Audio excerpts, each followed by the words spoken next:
வணக்கம், இது அக்ஷரம் அக்ஷயம். இன்றைக்கி நம்ம ஹிந்தி ஸ்பீக்கிங் கோர்ஸ் அதில் இருக்கக்கூடிய 15வது பாடம். இதில் நமக்கு எதிர்காலம், வருங்காலம், ஃப்யூச்சர் டென்ஸ் அது சம்மந்தமாக இருக்கக்கூடிய பாடம் கொடுத்துருக்காங்க. ஆயேகா, ஆயேகி, அதாவது ஏகா, ஏகி அப்படின்னு அந்த வினை சொல்ல அந்த வார்த்தைகள் முடியும். ஆயேகா, ஆயேகி, வருவான், வருவாள். He will come, she will come. ஆண்பாலில் எழுவாய் ஒருமையாக வரும்பொழுது வினைச்சொல்லோடு ஏகா அவையும், ஆண்பாலில் எழுவாய் பன்மையாக வரும்பொழுது வினைச்சொல்லுடன் ஏங்கே வையும், எழுவாய் மே ஆக உள்ளபோது ஊங்காவையும், தும்மாக உள்ள பொழுது ஓகேவையும் சேர்க்கும் பொழுது எதிர்காலம் ஏற்படுத்தப்படுகிறது. அதேபோல் பெண்பால் ஒருமை மற்றும் பன்மையில் ஆண்பாலில் வரும் கா மற்றும் கேவை கி என்று என மாற்றும் பொழுது எதிர்காலம் அமைகிறது. இப்போ ஒவ்வொரு ப்ரோனவுனோட இது சேரும்போது எப்படி வருது அப்படிங்கிறதுக்கு ஒரு உதாரணங்கள் கொடுத்துருக்குறாங்க. அதுக்கப்புறம் வாக்கிய அமைப்புகள் கொடுத்துருக்குறாங்க. ஆண்பால் பெண்பால் ரெண்டுக்கும் சேர்த்தே கொடுத்துருக்குறாங்க. புல்லிங், ஸ்திரீலிங். ஆண்பால் மேஸ்குலைன், பெண்பால் ஃபெமினைன். மை ப்ளஸ் ஊங்கா, மை ப்ளஸ் ஊங்கி. தும் ப்ளஸ் ஓகே, தும் ப்ளஸ் ஓகி. ஸோ ஏற்கனவே சொன்ன மாதிரி ஊங்காங்கிறது ஊங்கின்னு ஆகுது. ஓகே, தும் வரும்போது ஓகே இருக்கிறது ஓகின்னு ஆகுது. அதே மாதிரி ப்ரோனவுனு ஏஹ வெஹ அப்படின்னு வரும்போதெல்லாம் எப்படி வரும்? ஏகா, அதாவது தேர்ட் பர்சனுக்கு நம்ம சொல்லும்போது ஏகா, ஏகி அப்படின்னு வரும். வெஹ யஹ ப்ளஸ் ஏகா, வெஹ யஹ ப்ளஸ் ஏகி. அதே ப்ளூரலாக இருக்கும்போது, தேர்ட் பர்சன் ப்ளூரலாக வரும்போது வே ஏ ப்ளஸ் ஏங்கே அப்படி வருது. வே ஏ ப்ளஸ் ஏங்கி அப்படின்னு வருது. ஸோ எல்லாம் ஈன்னு முடியக்கூடியது பெண்பாலுக்கு இருக்குது. ஆ ஏ அப்படிங்கிறது சிங்குலருக்கு ஆவும் ப்ளூரலுக்கு ஏவுமாக ஆண்பாலில் இருக்குது. இப்போ வாக்கிய அமைப்புகள் கொடுத்துருக்குறாங்க, அதை பார்ப்போம். மை சினிமா தேக்கூங்கா, நான் சினிமா பார்ப்பேன். அதே பெண்பாலுக்கு வரும்போது மை சினிமா தேக்கூங்கி, நான் சினிமா பார்ப்பேன். தும் சினிமா தேக்கோகே, நீ சினிமா பார்ப்பாய். தும் சினிமா தேக்கோகி, நீ சினிமா பார்ப்பாய். வெஹ சினிமா தேக்கேகா, அவன் சினிமா பார்ப்பான். தேர்ட் பர்சனுக்கு போயிடுச்சு. வெஹ சினிமா தேக்கேகி, அவள் சினிமா பார்ப்பாள். ரமேஷ் சினிமா தேக்கேகா, ரமேஷ் சினிமா பார்ப்பான். ரமா சினிமா தேக்கேகி, ரமா சினிமா பார்ப்பாள். ஹம் சினிமா தேக்கேங்கே, அந்த ஹம் வந்து நாங்களுக்கும் வரும், நாம் அப்படிங்கிற அர்த்தத்துலேயும் வரும். நாங்கள் சினிமா பார்ப்போம். ஹம் சினிமா தேக்கேங்கி, நாங்கள் சினிமா பார்ப்போம். ஸோ இது பெண்பாலுக்கு. இப்போ ஆண்பாலுக்கு இது, பெண்பாலுக்கு இது அப்படின்னு நம்ம சொல்கிறோம். பொதுவாகவே ரெண்டு பேரும் கலந்து இருந்தாங்கன்னா, ஆண்கள் பெண்கள் எல்லாரையும் கலந்து இருக்கும்போது ஹம் அப்படின்னு நம்ம சொல்கிறோம். அல்லது அவர்கள், ஏ வே அப்படின்னு நம்ம சொல்லும்போது அதில் ஆண்பாலும் பெண்பாலும் கலந்து இருந்தாங்கன்னா ஆண்பால் ப்ளூரல் தான் நம்ம உபயோகப்படுத்துவோம்.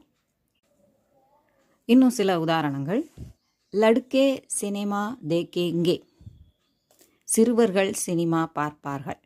லடுக்கியா சினிமா தேக்கேங்கி, சிறுமிகள் சினிமா பார்ப்பார்கள். ஹிந்தியில் சினிமான்னு நம்ம தமிழில் சொல்கிறத சினேமா, இங்கிலீஷில் சினேமான்னு சொல்கிறத சினேமா அப்படின்னு தான் அவங்க எழுதுகிறாங்க. ஆப் கப் டாக்குகர் ஜாயேங்கே, தாங்கள் எப்பொழுது, அதாவது நீங்கள்னு சொல்கிறது தாங்கள், மரியாதையோடு சொல்கிறதுல நல்ல தூய தமிழில் தாங்கள் எப்பொழுது தபால் நிலையம் செல்வீர்கள். ஆப் கப் ஆயேங்கி, தாங்கள் எப்பொழுது வருவீர்கள். ஸோ 2 வினை சொல்லையும் இங்கேயும் அங்கேயுமா கொடுத்துட்டாங்க. ஏ கீத் காயேங்கே, இவர்கள் பாட்டு பாடுவார்கள். ஏ கீத் காயேங்கி, இவர்கள் பாட்டு பாடுவார்கள். ஸோ அதில் தான் நம்ம ஹிந்தியில் பெண்பாலை காமிக்கிறோம். மற்ற 2லையும் நம்ம அந்த ஆண்பால் பெண்பால் வித்தியாசம் இருக்காது. 3rd பர்சனை சொல்கிற அந்த நேரத்தில் ப்ளூரலில் வரும்போது மே ஏக் கீத் காவுங்கா, நான் ஒரு பாடல் பாடுவேன். மே பர்சோம் கிரிக்கெட் கேளுங்கா, நான் நாளை மறுநாள் கிரிக்கெட் விளையாடுவேன். மே ஆஜ் ஷாம் கோ கிருஹ காரிய கருங்கா, நான் இன்று மாலை வீட்டு வேலை செய்வேன். கிருஹு, நிறைய பேர் கிருஹுன்னு சொல்கிறத கிரகன்னு சொல்கிறாங்க. கிரகன்னா அங்கே மேலே இருக்கக்கூடிய துணைக்கோள்கள், செயற்கைக்கோள்கள் எல்லாத்தையும் சொல்கிறாங்களே, உபகிரக அதெல்லாம் சொல்கிறாங்களே, அந்த இது தான். கிரகங்கள்னு சொல்கிறது வேறு, கிருஹுங்கிறது வேறு. அந்த கிருங்கிறத கிரன்னு ஹிந்தி பேசுகிறவங்களே அந்த தவறுகளை செய்கிறாங்க. ஸோ கிரு அப்படி தான் சொல்லணும். மாத்ரு பாஷான்னு சொல்லாமல் மாத்திர பாஷா இல்லாட்டி மாத்ரி பாஷா அப்படியெல்லாம் சொல்கிறாங்க. ஸோ கிரு அப்படிங்கிறத கரெக்டாக உச்சரிக்கணும். கிருஹ பிரவேசம், கிரக பிரவேசம் இல்லை, நம்ம கிரகத்துக்கு போகலை, கிருஹ. ஸோ கிருஹ காரிய, வீட்டு வேலை, ஹோம் ஒர்க்.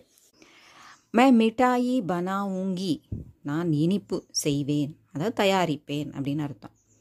மே பிதா கே சாத் ஸ்கூல் ஜாவுங்கி, நான் அப்பாவுடன் அதாவது தந்தையுடன் பள்ளிக்கு செல்வேன். கேசாத் அப்படின்னா வித், உடன் அப்படின்னு அர்த்தம். ஸோ அந்த மாதிரி இதையும் தனியாக நம்ம ஒரு இதில் படிக்க தான் போகிறோம். தும் கப் காரியாலய ஜாவோகே, நீ எப்பொழுது அலுவலகம் செல்வாய்.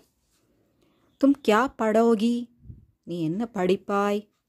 படோகி டோ, அது நல்லா கனமாக சொல்லணும். தும் கல் கியா கரோகே, நீ நாளை என்ன செய்வாய். தும் சென்னை சே கப் லவுட்டோகே, இந்த சென்னைங்கிறத சென்னை அப்படின்னும் எழுதுகிறாங்க. சில இடங்கள் எப்படி சென்னை அப்படின்னும் போட்டுடுறாங்க. நீ எப்பொழுது சென்னையிலிருந்து திரும்புவாய். மை கல் வாபஸ் ஆவுங்கா, நான் நாளை திரும்பி வருவேன். வெஹ் கல் யஹா ஆயேகா, அவன் நாளை இங்கு வருவான். ஸ்ரீராம் கப் சேலம் லவுட்டேகா, ஸ்ரீராம் எப்பொழுது சேலம் திரும்புவான். वह சேலம் में कितने दिन ठहरेगा. டெக அப்படி சொல்லணும். ஏன்னா நம்ம ஏற்கனவே அதை பார்த்துருக்கோம். ஹ 2வது எழுத்து அகரத்தில் ஹ வரும்போது, அதுக்கு முன்னால் உள்ள எழுத்தும் அகரத்தில் இருக்கும்போது அந்த டேங்கிறத குரில் டே சொல்லணும். நெடில் சொல்லிடக்கூடாது, குரில் டே. குரிலில் இருக்கக்கூடிய அந்த ஏ அப்படிங்கிறது ஹிந்தியில் கிடையாது இல்லையா, அந்த ஒலியை எதுக்கு கொடுத்து டெஹரேகா அப்படின்னு சொல்லணும். ஸோ வஹு சேலம்மே கித்தனே தின் டெகரேகா, டெகரேகா, அவன் சேலத்தில் எத்தனை நாட்கள் தங்குவான். வஹ் ஷாம் கி காடி மே ஆயேகா, அவன் மாலை வண்டியில் வருவான். ரமணன் இஸ்கா உத்தர் தேகா, ரமணன் இதற்கு பதிலளிப்பான். பட் ஹிந்தியில் இருக்கிற வாக்கிய அமைப்பு எப்படி இருக்குது. ரமணன் இஸ்கா உத்தர், இதற்கான விடை, இதற்குரிய விடை, இதனுடைய விடை, தேகா தருவான். ரங்கநாயகி பாஷன் தேகி, ரங்கநாயகி சொற்பொழிவாற்றுவாள். கமலா और விமலா நதிமே நஹாயேங்கி, கமலா மற்றும் விமலா ஆற்றில் நீராடுவார்கள். ராம் और ராகவ் ஹிந்தி மே போலேங்கே, ராமனும் ராகவனும் ஹிந்தியில் பேசுவார்கள்.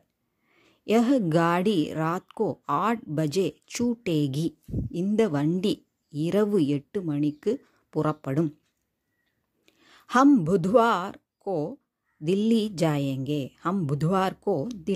ஜாயேங்கே, நாங்கள் புதன்கிழமை தில்லி செல்வோம். ஹம் பல் காயேங்கே, நாங்கள் பழம் சாப்பிடுவோம். ஆப் காஃபி பியேங்கின, நீங்கள் காப்பி குடிப்பீர்கள் அல்லவா. சுஷீலா காடி கரீதேகி, சுஷீலா வண்டி வாங்குவாள். மை யாத்ரா கர் ரஹா ஹூங்கா, நான் பயணம் செய்து கொண்டிருப்பேன். இந்த ஹூங்கா ஹூங்கி அப்படின்னு வரக்கூடியது தனியாக ஒரு சாப்டரில் அதனுடைய எக்ஸ்ப்ளனேஷன் நம்ம பார்க்கலாம். இப்போதைக்கு நம்ம இதை ஃப்யூச்சர் டென்ஸாக பார்த்துட்டே போவோம். கல் ஷாம் கோ மை பட் ரஹி ஹூங்கி, நாளை மாலை நான் படித்து கொண்டிருப்பேன். अगले महीने तुम वापस आ रहे होगे. அடுத்த மாதம் நீ திரும்பி வந்து கொண்டிருப்பாய். तुम मेरी प्रतीक्षा कर रही होगी. நீ எனக்காக காத்து கொண்டிருப்பாய். शिवानी 8वीं कक्षा पढ़ रही होगी. शिवानी 8ஆம் வகுப்பு படித்து கொண்டிருப்பாள். श्यामा दिल्ली जा रही होगी. श्यामा दिल्ली சென்று கொண்டிருப்பாள். அதான் பின்னால் நடக்கும் அப்படிங்கிறத கெஸ் பண்ணி சொல்கிறது. वहाँ कल कौन काम कर रहे होंगे. நாளை அங்கு யார் வேலை செய்து கொண்டிருப்பார்கள். आज शाम को सत्या टीवी देख रही होगी. இன்று மாலை சத்யா டிவி பார்த்து கொண்டிருப்பாள். मैं कल इस समय शताब्दी एक्सप्रेस में आता हूँगा. நான் நாளை இந்நேரம் शताब्दी விரைவு வண்டியில் வந்து கொண்டிருப்பேன். अब से वे गरम पानी ही पिया करेंगे. இப்பொழுதிலிருந்து அவர்கள் வெந்நீர் மட்டுமே அருந்துவர். இதோட இந்த ஃபியூச்சர் டென்ஸ் முடியுது. பவிஷ்யத் கால். அடுத்த இதில் நம்ம பாஸ்ட் டென்ஸ் பார்க்க போகிறோம். பூத்கால் அதில் உள்ள பகுதிகளை நம்ம பார்க்க போகிறோம். இது உங்களுக்கு உபயோகமாக இருந்திருக்கும்னு நினைக்கிறேன். பிடிச்சிருந்தா லைக் பண்ணுங்கள், ஷேர் பண்ணுங்கள், சப்ஸ்கிரைப் பண்ணுங்கள். சப்ஸ்கிரைப் பண்ண எல்லாருக்கும் நன்றி. நன்றி, வணக்கம், தன்யவாத்.